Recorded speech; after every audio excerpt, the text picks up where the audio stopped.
দর্শক, ইরান বনাম যুক্তরাষ্ট্র এবং ইসরায়েলের মধ্যকার যে যুদ্ধ পরিস্থিতি, সেই যুদ্ধ পরিস্থিতি আজ দশম দিনে গড়িয়েছে। এই যুদ্ধ পরিস্থিতির ফলে এখন পর্যন্ত বিপুল প্রাণহানির খবর পেয়েছি আমরা, বিশেষ করে ইরানে, লেবাননে, ইসরায়েল এবং মার্কিন সেনা নিহত হয়েছে।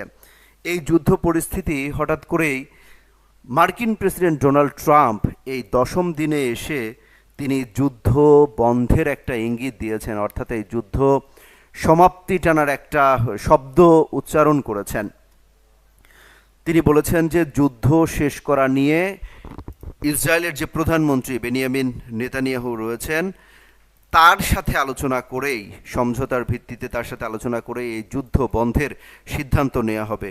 হঠাৎ করেই কেন যুদ্ধ বন্ধের কথা বলছেন মার্কিন প্রেসিডেন্ট ডোনাল্ড ট্রাম্প? দুদিন আগেও তিনি বলেছিলেন যে ইরানে যে ধরনের হামলা চালানো হবে এটা স্মরণকালের সব থেকে ভয়াবহ হামলা হতে যাচ্ছে, এমন ইঙ্গিত দেওয়া হয়েছে। ঠিক এর কয়েক ঘন্টার মাথায় মার্কিন প্রেসিডেন্ট ডোনাল্ড ট্রাম্প তিনি বলছেন যে মধ্যপ্রাচ্যে বা ইরানের বিরুদ্ধে যে যুদ্ধ চলছে, সেই যুদ্ধ সমাপ্তির জন্য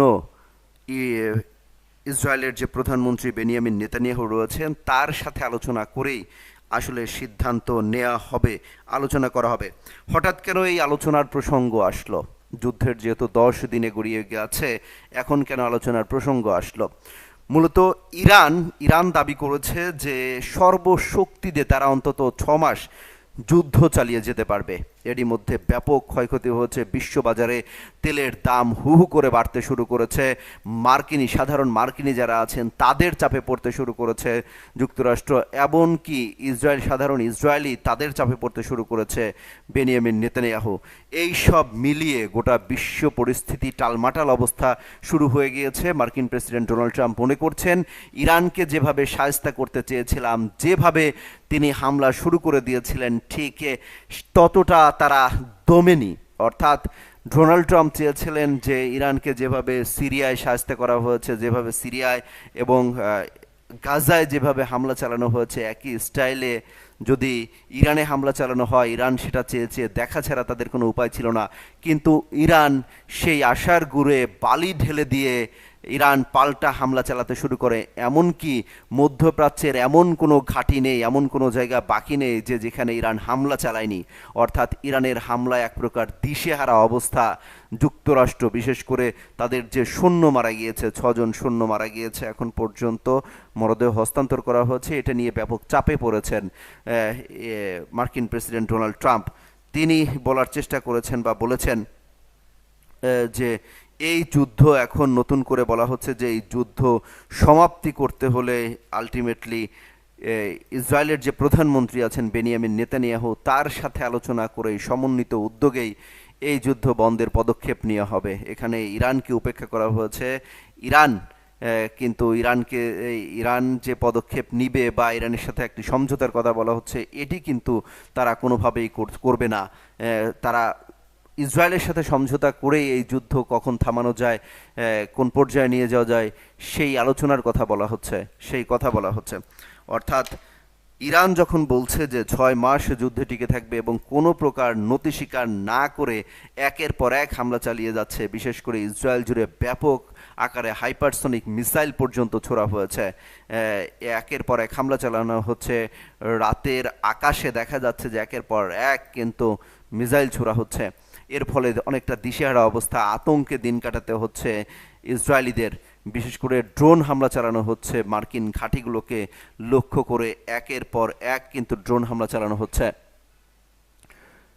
যুদ্ধের পরিস্থিতি, দর্শক জানাচ্ছিলাম যে ঘন্টায় ঘন্টায় খারাপের দিকে যাচ্ছে এমন পরিস্থিতি, বিশেষ করে যখন তেলের প্রতি ব্যারেল অপরিশোধিত তেল কিন্তু $100 উপরে দাম ছাড়িয়েছে। কিন্তু আইআরজিসি তারা নতুন করে বলছে যে হামলার পরিমাণ আরও বাড়ানো হবে। অর্থাৎ যতক্ষণ পর্যন্ত ইরান এবং ইসরায়েলকে দমানো না যাচ্ছে, যতক্ষণ পর্যন্ত যুক্তরাষ্ট্র এবং ইসরায়েলকে দমানো না যাচ্ছে, ততক্ষণ পর্যন্ত কিন্তু হামলা চালানোই হবে এবং সেই ব্যাপ্তি, সেই পরিধি কিন্তু আরও বড় পরিসরে চালানোর কথা বলা হচ্ছে। কিন্তু এরই মধ্যে তেল আবিব সহ বিভিন্ন মার্কিন ঘাঁটিতে হামলা চালানো হয়েছে, বিশেষ করে প্রমিস 4 অভিযান চালানো হচ্ছে, বলা হচ্ছে 28তম হামলা চালানো হয়েছে এরই মধ্যে। একের পর এক ড্রোন দিয়ে, ক্ষেপণাস্ত্র দিয়ে কিন্তু আমেরিকার যেসব সামরিক ঘাঁটি রয়েছে এবং ইসরায়েলের বিভিন্ন সামরিক স্থাপনায় একের পর এক হামলা চালিয়ে যাচ্ছে। এখন পর্যন্ত যে খবর পাওয়া গিয়েছে সেখানে সবথেকে বেশি ক্ষয়ক্ষতি হয়েছে ইরানের মধ্যেই, এবং ইরানে প্রায় ১,৫০০-এর মতো মানুষের কিন্তু প্রাণহানি হয়েছে। একই সাথে ইসরায়েলে এখন পর্যন্ত ১৩ জনের প্রাণহানি হয়েছে এবং ২,০০০-এর বেশি মানুষ আহত হয়েছে সেই তথ্য পাচ্ছি। এছাড়া লেবাননে হামলা নিহত হয়েছে, প্রায় ৪০০ জন নিহত হয়েছে। অর্থাৎ যুদ্ধে গোটা মধ্যপ্রাচ্যে কিন্তু একটি উত্তেজনা চলছে। একই সাথে বলছিলাম যে জ্বালানি তেলের দাম কিন্তু লাফিয়ে লাফিয়ে বাড়ছে। বাংলাদেশেও জ্বালানি তেলের একটা সংকট হতে পারে, সেই শঙ্কার জায়গা থেকে কিন্তু দীর্ঘ সারি, দীর্ঘ লাইন আমরা দেখতে পাচ্ছি যে পেট্রোল পাম্পগুলোতে ব্যাপক ভিড় রয়েছে। কেউ ৪ ঘন্টা ৫ ঘন্টা করে থেকে থেকে কিন্তু এই তেলের সিরিয়াল নিচ্ছে। অর্থাৎ এই ইরান বনাম যুক্তরাষ্ট্র এবং ইসরায়েলের মধ্যকার যে যুদ্ধ পরিস্থিতি, এই যুদ্ধ পরিস্থিতির ফলে হরমুজ প্রণালী, যেই প্রণালী দিয়ে, যেই মাধ্যম দিয়ে মূলত মধ্যপ্রাচ্য থেকে তেল বিভিন্ন দেশে রপ্তানি হয়, সেই পথ বন্ধ করে দিয়েছে ইরান।